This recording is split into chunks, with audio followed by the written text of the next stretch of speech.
Indian prime minister Narendra Modi साहब पहुंचे हैं पेरिस और पेरिस में उनका बहुत ही शानदार इस्तकबाल किया गया है। ग्रैंड रिसेप्शन उनको एयरपोर्ट से लेकर आइंदा हफ्ते मोदी अमेरिका का दौरा कर रहा है। अच्छा, मोदी साहब नवाज शरीफ साहब के घर आ गए थे सर। मैं उससे ज्यादा क्या आप कह सकते हैं कि एक एक्सट्रीमिस्ट सोच का आदमी ऐसा नहीं घर आ गया, वो आपसे गुफ्तगू ही करने आया, आपके साथ मामलात ही बेहतर करने के लिए आया, वरना वो क्यों आता। भारत के प्राइम मिनिस्टर जो है वो फ्रांस गए हैं और सुना पाकिस्तान की एयर स्पेस से गुजरे हैं। पाकिस्तानी इसी से बड़े खुश हो रहे हैं। जो हमेशा ये ट्रेडिशन है कि इंडिया का प्राइम मिनिस्टर जब भी पूरी दुनिया में कहीं पर पहुंचता है तो उनका डायस्पोरा जिस तरीके से उनको वेलकम करता है, दैट इज फेनोमिनल। मैं जयशंकर को सुनता हूँ सर, मैं वो फॉरेन ट्रिप्स पे सर, वो उसने यूरोपियन सारे बैठे हुए थे, उन्होंने कहा एक तो आप इस खत से निकल आए कि आपकी लड़ाई हमारी लड़ाई है। खेल तो कहीं से खिलवाई जाएगी और मौका सिर्फ एक ही आ रहा है, वो है मोदी का दौरा। इंडिया एक कौम की तरह बन चुका है, उसने एक कौम बना दी है ना इंडिया को, हिंदुता। यहाँ पे अभी हम पंजाबी वो जो है ना सिंधी उसी में बटे हुए हैं। एआई समिट में हमारे वजीर आजम को तो नहीं बुलाया जाता।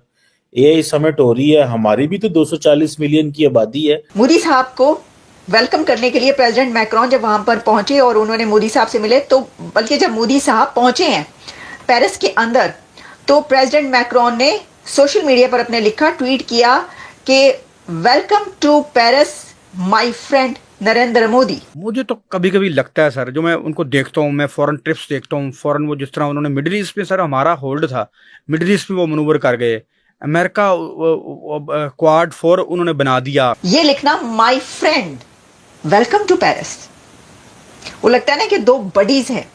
और ऐसा नमस्कार दोस्तों, चैनल पर आपका हार्दिक अभिनंदन है। दोस्तों जैसा हम सभी लोग जानते हैं कि मोदी जो है वो विदेशी दौरे पर हैं और वो फ्रांस गए हैं, जहाँ पे फ्रांस ने उनको इनवाइट किया हुआ है एआई समिट के लिए। वहाँ पर एड्रेस करेंगे, उसके बाद जो है वो यूएस जाएंगे। लेकिन दोस्तों जब वो फ्रांस पहुँचे हैं तो वहाँ के राष्ट्रपति जो हैं इमैनुअल मैक्रोन ने बहुत ही गर्मजोशी से इंडियन प्राइम मिनिस्टर का स्वागत किया है दोस्तों। और पूरी जो सड़कें थी वहाँ पर ढोल नगाड़े और लोगों की भीड़, जो इंडियन डायस्पोरा है वहाँ पर मोदी मोदी के चैंटिंग हो रही थी, नारे लग रहे थे। तो जिस तरह से मतलब एक तरह से स्वागत हुआ उनका, वो काफ़ी आप कह सकते हैं अविस्मरणीय रहा है। और फ्रांस की गवर्नमेंट भी काफ़ी एक्साइटमेंट में थी उनको स्वागत करने के लिए। तो ये काफ़ी अच्छा इवेंट बना, एक मतलब जिसमें प्राइम मिनिस्टर को अच्छी तरह से रिसीव किया गया। तो दोस्तों इस पर पाकिस्तानी मीडिया रिएक्ट करा, ये देखते हैं पाकिस्तान के लोग इसके बारे में क्या कह रहे हैं। दोस्तों प्लीज़ चैनल को लाइक करिए, सब्सक्राइब करिए और वीडियो पर कमेंट करिए।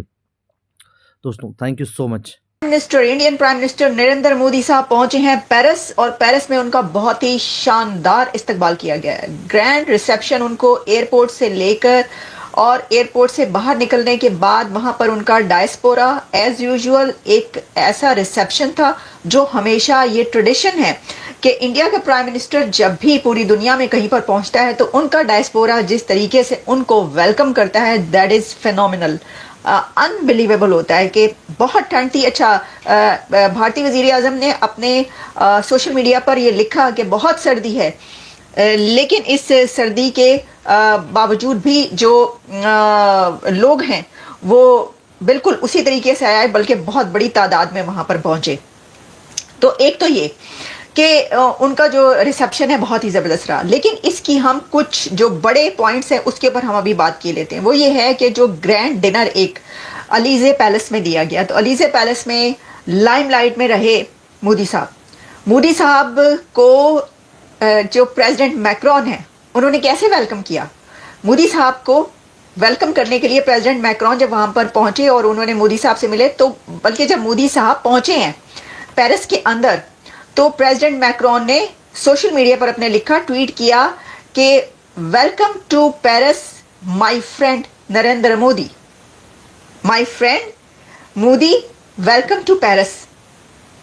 अब आप ये देखिए कि वो ये नहीं लिख रहे कि जी मैं भारतीय वजीर आजम इंडिया के प्राइम मिनिस्टर मोदी साहब पहुंचे हैं और कनाडा के जस्टिन ट्रूडो साहब पहुंचे हैं, और वहां से देखें जो उन्होंने जिस तरीके से वेलकम किया है मोदी साहब को, कि ये लिखना my friend welcome to Paris, वो लगता है ना कि दो बडीज हैं। और ऐसा ही है, इसकी वजह यह कि आपको याद होगा कि फ्रांस के प्रेसिडेंट तो वहां पर रिपब्लिक डे में 1 साल पहले रोड शो में उन्होंने हिस्सा लिया था, कैसे बाहों में बाहें डालकर दोनों जो प्राइम मिनिस्टर थे उन्होंने रोड शो किया और इस तरह हाथ हिलाते हुए नजर आते हैं। अभी भी ऐसा ही हुआ है और ये कोई फर्स्ट टाइम तो है नहीं। देखें जो मोदी साहब हैं वो तो पहले भी एक बार फ्रांस जो हैं वो आ चुके हैं और ये सब कुछ पहले भी होता रहा है। लेकिन एक बार फिर अच्छा, अलीजे पैलेस में हुआ ये कि जब एक ग्रैंड रिसेप्शन जो दिया गया वहां पर नरेंद्र मोदी साहब छाए रहे और उन्होंने बढ़कर जो new vice president of America JD Vance हैं उनको मिले, वो बहुत गर्मजोशी के साथ और उनको वेलकम किया। और सिर्फ वेलकम नहीं किया बल्कि मोदी साहब ने जेडी वैंस साहब को ये कहा कि ग्रेट विक्ट्री, कॉन्ग्रेचुलेट किया, क्योंकि this is the first time कि भारतीय वजीर आजम अमरीकी वाइस प्रेसिडेंट के साथ मुलाकात कर रहा है। मोदी साहब नवाज शरीफ साहब के घर आ गए थे सर। वो उससे ज्यादा क्या आप कह सकते हैं कि एक एक्सट्रीमिस्ट सोच का आदमी ऐसा नहीं है। घर आ गया, वो आपसे गुफ्तगू ही करने आया, आपके साथ मामलात ही बेहतर करने के लिए आया, वरना वो क्यों आता। उस नवाज शरीफ तो लेट के ही बिल्कुल जो है वो करना चाहते हैं ना, लेकिन to be fair with Pakistan में चाहे नवाज शरीफ हो, आसिफ जरदारी हो, इमरान खान हो या फिर जनरल बाजवा थे, इनका कंसेंसस था कि हिंदुस्तान से ताल्लुकात अच्छे होने चाहिए, लेकिन जवाब नहीं मिला। और आप देखें ना कि वो घर तो आ गए, लेकिन बाद में उन्होंने कश्मीर में जाके जो 370 किया उसका क्या करें। और जिस तरीके से उन्होंने कश्मीरी हिंद मुसलमानों के साथ जो हो रहा है वहाँ पे, उसको आप कैसे इग्नोर कर सकते हैं।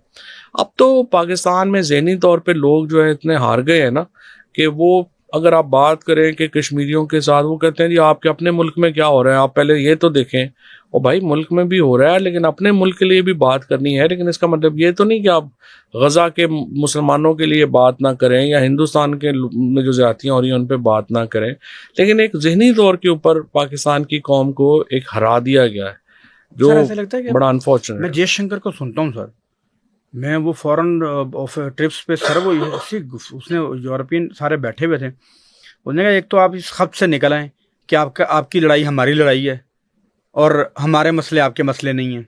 इस खत से ज़रा निकल आए। यूरोप का मसला सारी दुनिया का मसला होना चाहिए और सारी दुनिया का मसला यूरोप का मसला नहीं होना चाहिए। मुझे तो कभी कभी लगता है सर, जो मैं उनको देखता हूँ, मैं फॉरेन ट्रिप्स देखता हूँ, फॉरेन वो जिस तरह उन्होंने मिडिल ईस्ट में सर हमारा होल्ड था, मिडिल ईस्ट में वो मनूवर कर गए, अमेरिका क्वाड 4 उन्होंने बना दिया। फिर यूरोप में मैं देखता हूँ कि वो अपने मामलात कर गए, वो रशिया के साथ अपने मामलात देख रहे हैं, वो चाइना के साथ अपने मामलात देख रहे हैं। ऐसा लगता है कि कम से कम फॉरेन पॉलिसी के लिहाज से इंडिया ने पाकिस्तान को आउट क्लास कर दिया सर। नहीं, वो तो जाहिर है, उन्होंने चाइना से दुश्मनी अपनी वेस्ट को बेची है ना। हाँ जी, पाकिस्तान को भी समझ नहीं आ रही, हम 2 दिन हम चाइना के साथ होते हैं, 2 दिन हम अमेरिका के साथ होते हैं। पाकिस्तान के अंदर हमें पोस्ट कोल्ड वॉर हमारी इंटरनेशनल पोजीशनिंग क्या होनी है, इस पे कोई सीरियस काम नहीं हुआ। अच्छा। और ये एक बहुत संजीदा एक मामला है और मसला है। इसके ऊपर पाकिस्तान में एक बड़ी जो है वो एक एकेडमिक डिबेट चाहिए पहले, कि आखिर हमने करना क्या है।